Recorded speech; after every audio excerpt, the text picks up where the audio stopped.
Hello!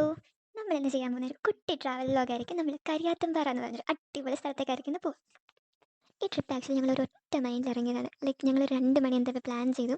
എന്നിട്ടൊരു രാവിലെ ഒരു 7 മണിയൊക്കെ ആകുമ്പോൾ ഇറങ്ങണമെന്ന് വിചാരിച്ചു. പക്ഷേ ഒന്നും നടന്നില്ല. ഞങ്ങളൊരു 9:30 ആയി. പക്ഷേ പോകുന്ന വഴിക്ക് ഭയങ്കരമായിട്ട് കാർമേഘങ്ങളൊക്കെ ഞങ്ങൾ വിചാരിച്ചു ട്രിപ്പ് കുളമായി. പക്ഷേ കുഴപ്പമൊന്നും ഉണ്ടായില്ല. എന്നിട്ട് ഞങ്ങൾ പോകുന്ന വഴിക്ക് കുറേ പിള്ളേരെ കണ്ടു. അവർ ഞങ്ങൾ നോക്കി ഡാൻസൊക്കെ കളിക്കുന്നുണ്ടായിരുന്നു. കുറേ ദൂരം ഉണ്ടായിരുന്നു. നല്ല വൈബായിരുന്നു. പിള്ളേരൊക്കെ പൊളിയായിരുന്നു. പിന്നെ ഞങ്ങളൊരു ചായക്കടയിൽ കയറി. ചായക്കടയിൽ കയറിയപ്പോൾ ചായയില്ല. സോ ഞങ്ങളവിടെ പ്രകൃതി ഭംഗിയൊക്കെ കുറച്ച് നേരം ആസ്വദിച്ചു. എന്നിട്ട് വീണ്ടും യാത്ര തുടർന്നു. അങ്ങനെ നമ്മൾ പേടിച്ച പോലെ മഴയൊക്കെ പെയ്തു. റോഡൊക്കെ നല്ല പൊട്ടയായിരുന്നു.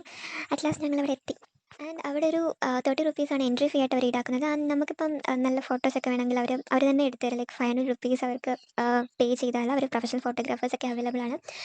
And look at the view, like it's so beautiful. നമുക്ക് വീഡിയോയിലൂടെ കാണുന്ന പോലെയല്ല, അവിടെ ചെന്ന് നിന്ന് ആ നേച്ചർ എൻജോയ് ചെയ്യുമ്പം അതൊരു പ്രത്യേക വൈബാണ്. ലൈക്ക് എനിക്ക് കേരളത്തിന് പുറത്ത് എവിടെയോ പോയ ഒരു എഫക്റ്റാണ് എനിക്ക് കിട്ടിയത്.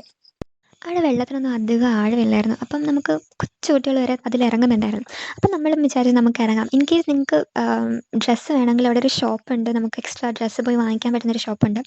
ഞങ്ങൾ ഇട്ട ഡ്രസ്സിൽ തന്നെ വെള്ളത്തിലിറങ്ങി. വെള്ളത്തിലിറങ്ങി എനിക്ക് അത്യാവശ്യം വെള്ളം പേടിയാണ്. ആൻഡ് അവിടെ ഞാൻ ഇറങ്ങിയ സ്ഥലത്ത് നല്ല ഫ്ലോ ഉണ്ടായിരുന്നു. ആൻഡ് ഞാൻ ഒഴുകി പോകുന്ന ദൃശ്യങ്ങളാണ് ഗൈസ് നിങ്ങളെ കാണുന്നത്. ആൻഡ് നമ്മുടെ കേരളത്തിൽ ഇത്ര നല്ല അടിപൊളി സ്ഥലം ഉണ്ടായിട്ട് നമ്മളത് മിസ്സാക്കാൻ പാടില്ല. നല്ല അടിപൊളി സ്ഥലമാണ് ഗൈസ്. അറ്റ്ലീസ്റ്റ് വൺസ് എങ്കിലും നിങ്ങളത് വിസിറ്റ് ചെയ്യണം. എന്താ ഞങ്ങൾ പോയ സമയത്ത് നല്ല മഴയൊക്കെ പെയ്ത് നിൽക്കുന്നൊരു സമയമായിരുന്നു. അതുകൊണ്ട് അറ്റ്മോസ്ഫിയറും ഭയങ്കര രസമായിരുന്നു. നല്ല രസമായിരുന്നു. നല്ലൊരു ട്രിപ്പായിരുന്നു. ഞങ്ങൾ പോകുന്ന വഴിക്ക് ഒരു ചായ കുടിക്കാമെന്ന് വിചാരിച്ചു. എന്നിട്ടൊരു കടയിൽ കയറി. അവിടെ നല്ല അടിപൊളി സ്നാക്സും നല്ല അടിപൊളി ചായയൊക്കെ കിട്ടി. എന്നിട്ട് അവിടെ കുറച്ച് നേരം ഇരുന്നു എൻജോയ് ചെയ്തു. ഒരു കാടിൻ്റെ നടുവിലായിരുന്നു. ഞാൻ വിചാരിച്ചു പുലി വല്ലതും ഇറങ്ങുമോ? അങ്ങനെയൊന്നുമില്ല. ഞങ്ങളവിടെ കുറച്ച് നേരം ഇരുന്ന് ടൈമൊക്കെ സ്പെൻഡ് ചെയ്ത് കാമായിട്ട് തിരിച്ച് കോഴിക്കോടെത്തി. ഞാൻ ആദ്യമായിട്ടാണ് കോഴിക്കോട് ബീച്ചിൻ്റെ ഈ ഒരു ഭാഗത്ത് വരുന്നത്. ഇതിൻ്റെ പേര് വരയ്ക്കൽ ബീച്ച് എന്നാണ്. And it's so calm. Like compared to Kozhikode beach അത് ഭയങ്കര ക്ലീനുമാണ്. അപ്പം ഞാൻ ഇനിയും കോഴിക്കോട് ബീച്ച് വരുമ്പം ഈ ഒരു ബീച്ചിൽ തന്നെ ആയിരിക്കും വരിക.